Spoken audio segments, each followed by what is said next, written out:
लेकिन सबसे बड़ी बात है कि ईरान आखिर कब तक इन हमलों का जवाब इस प्रकार देता रहेगा। सैन्य क्षमता के लिहाज से ईरान ने एक के बाद एक हालांकि 11 देशों में हमले करके इस जंग को आगे बढ़ाने के संकेत जरूर दिए हैं। भले ही ये हमले अमेरिका के army basis, naval base, military bases पर किए गए हैं, लेकिन इसके बावजूद आपको हम बताते हैं कहां कहां सिलसिलेवार तरीके से ये हमले हुए, क्योंकि ये बहुत अहम हो जाता है। ईरान ने कहां किस जगह पर अटैक किया इस स्ट्रैटेजी के तहत, देखिए एक एक करके। सबसे पहले तो इराक में इरबिल एयरपोर्ट को निशाना बनाया गया। इराक में ये बाद में किया गया, लेकिन इराक में भी हमला हो गया। तुर्की में इनसरलिक एयरबेस को टारगेट किया गया। इसके अलावा कुवैत में अमेरिकी एयरबेस को निशाना बनाया गया। सऊदी अरब को भी नहीं छोड़ा, अमेरिकी रिफाइनरी पर हमले किए गए सऊदी अरब के भीतर। और दरअसल ईरान की फतह 3 ये जो हाइपरसोनिक मिसाइल है, शहीद 136 ड्रोन है, वो सिर्फ इजराइल नहीं जा रहे बल्कि इनके जद में यूएई के अबू धाबी में अल दफरा एयरबेस, वहां अटैक हुआ। सऊदी अरब में रियाद के पास प्रिंस सुल्तान एयरबेस धू धू कर जल उठा, उसकी तस्वीरें दुनिया देख रही है। कतर में अल उदीद एयरबेस, जहां पर अमेरिकी सेना का सबसे बड़ा जमावड़ा है, वहां धुएं के गुबार उठने लगे और ये भी तस्वीरें सामने आई। तो एक एक करके तमाम अटैक्स ईरान की तरफ से हो रहे हैं। बहरीन में अमेरिकी नेवी के 5th फ्लीट हेडक्वार्टर पर ड्रोन अटैक किया गया ईरान की तरफ से। कुवैत में अमेरिकी ठिकानों को निशाना बनाया गया, लेकिन कोलैटरल डैमेज भी हो रहा है। ये सबसे बड़ी बात, क्योंकि अगर फिर ईरान पर हमला होता है तो स्थिति और ज्यादा बिगड़ जाएगी कोलैटरल डैमेज के मामले में।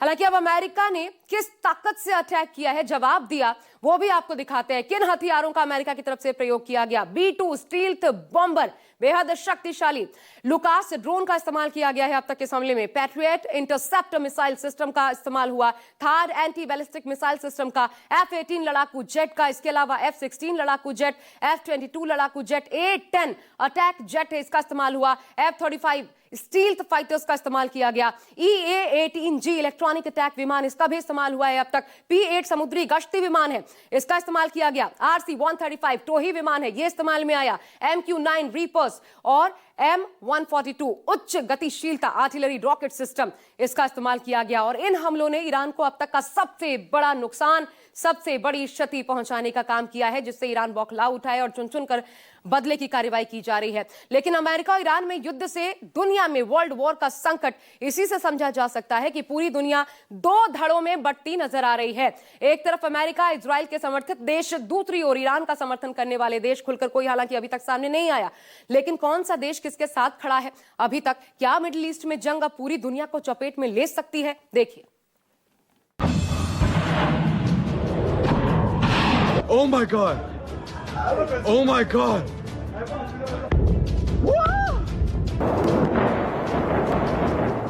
जैसे जैसे अमेरिका और ईरान में जंग का एक एक पल बीत रहा है, जंग की आग मिडिल ईस्ट के बाहर भी फैलती जा रही है। विश्व युद्ध शुरू होने की दहशत बढ़ रही है, क्योंकि ईरान ने अमेरिका और इजराइल के खिलाफ ही नहीं बल्कि खाड़ी देशों पर हमले और तेज कर दिए। यहां तक कि नेटो देशों को भी निशाना बनाना शुरू कर दिया है। साइप्रस और तुर्की तक ईरान के हमलों की खबर सामने आई। ऐसे में अमेरिका और ईरान की इस जंग ने दुनिया को दो धड़ों में बांट दिया है। एक तरफ अमेरिका इजराइल को समर्थन करने वाले देश हैं, तो दूसरी तरफ ईरान समर्थित देश। सबसे पहले मिडिल ईस्ट में जहां जंग छिड़ी है, वहां की बात करते हैं। कौन सा खाड़ी देश किसके साथ है, ये समझ लीजिए। मिडिल ईस्ट में अमेरिका इजराइल के साथ Saudi Arab, UAE, Kuwait, Qatar, Bahrain, Jordan और इराक है। तो वहीं ईरान के साथ यमन के हुती विद्रोही, लेबनान में हिजबुल्लाह, इराक और सीरिया में शिया मिलिशिया खड़े हैं। गौर करने वाली बात यह है कि यमन और लेबनान की सरकारें भी खुलकर ईरान का समर्थन नहीं कर रही।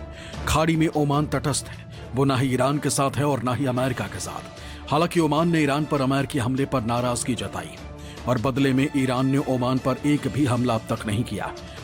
ईरान का टिक पाना अमेरिका के खिलाफ, देखिए अमेरिका सिर्फ अकेला ही नहीं है, उसकी नेटो, उसकी जो कंट्रीज हैं, फ्रांस हो, इंग्लैंड हो, जर्मनी हो, बड़े बड़े देश हैं जो कि उसके साथ खड़े हैं और आगे खड़े भी रहेंगे, क्योंकि वो नेटो के हिस्से हैं और अमेरिका का भी उनके ऊपर दबाव रहता है।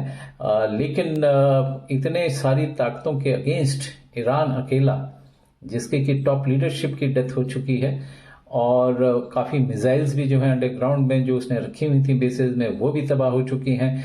बहुत ही लिमिटेड जो है ज़्यादा से ज़्यादा पोज कर सकता है। खाड़ी में सऊदी अरब, यूएई और बहरीन जैसे देशों की ईरान के साथ पुरानी दुश्मनी। इन्होंने हमेशा ईरान को कमजोर करने में अमेरिका की मदद की। बताया जा रहा है कि इस बार भी सऊदी अरब ने ही ट्रंप से ईरान पर हमला करने की लॉबिंग की थी। इसलिए जब ईरान इन देशों पर हमला कर रहा है तो ये देश तबाही की आशंका से डर गए और अब ये अमेरिका का साथ नहीं छोड़ेंगे। ये तो रही खाड़ी देशों की बात, जहां ईरान करीब करीब अकेला ही नजर आ रहा है। अकेला ही अमेरिका, इजराइल और बाकी खाड़ी देशों से भिड़ा है। लेकिन ईरान के फारस की खाड़ी के पास फ्रांस के बेस और साइप्रस में ब्रिटेन के बेस पर हमला करने के लिए नेटो में भी खलबली मच गई है। फ्रांस, ब्रिटेन और जर्मनी ने अमेरिका का समर्थन करने का ऐलान कर दिया है। फ्रांस, ब्रिटेन और जर्मनी ने संयुक्त बयान जारी कर ईरान के हमलों की निंदा की और कहा है कि वो मिडिल ईस्ट में आत्मरक्षा और हितों की रक्षा के लिए जरूरी कदम उठाने के लिए अमेरिका इजराइल के साथ है। जानकारी के मुताबिक फ्रांस ने अपने 2 युद्धपोत भी लाल सागर में भेज दिए। बाकी नेटो देश भी अर्ली वार्निंग, रडार और लॉजिस्टिक सपोर्ट दे रहे हैं। मतलब कि अमेरिकी गठबंधन की तुलना में ईरान का गठबंधन कमजोर है। चीन और रूस ने भी ईरान पर अमेरिकी इजराइल हमले की निंदा जरूर की है, लेकिन ईरान के साथ खुलकर खड़े नहीं हो रहे। मतलब कि जंग का मोर्चा बना है, उसमें ईरान फिलहाल अकेला है। लेकिन अगर जंग का दायरा बढ़ा और विश्व युद्ध की तरफ गया तो जंग का मोर्चा कुछ इस तरह बन सकता है। अमेरिका के साथ इजराइल, खाड़ी के 8 देश और नेटो के 32 देश, तो वहीं ईरान के साथ चीन, रूस और नॉर्थ कोरिया आ सकते हैं। लेकिन सवाल यह है कि चीन और रूस क्या ईरान के साथ खुलकर आएंगे? तो रक्षा जानकारों का मानना है कि रूस और चीन सीधे तौर पर ईरान के साथ युद्ध में शामिल नहीं होंगे।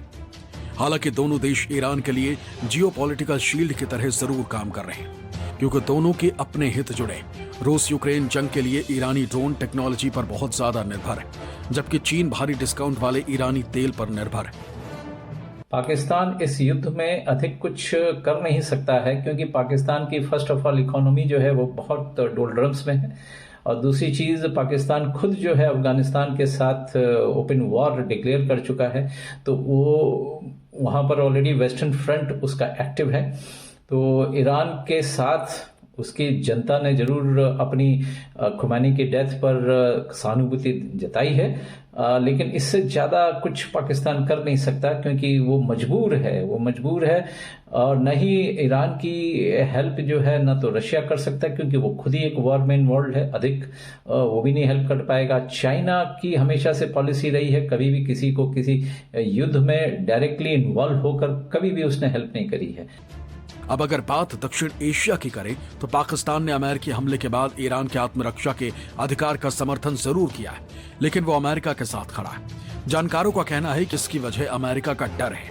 पाकिस्तान ने अचानक अफगानिस्तान के साथ लड़ाई इसलिए शुरू कर दी है ताकि वो ईरान की लड़ाई से बच सके। वहीं भारत इस जंग में तटस्थ है, क्योंकि भारत के ईरान और इजराइल दोनों देशों से अच्छे संबंध हैं।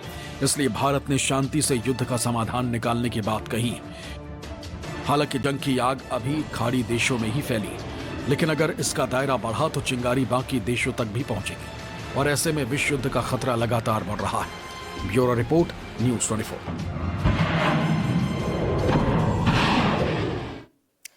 तो जो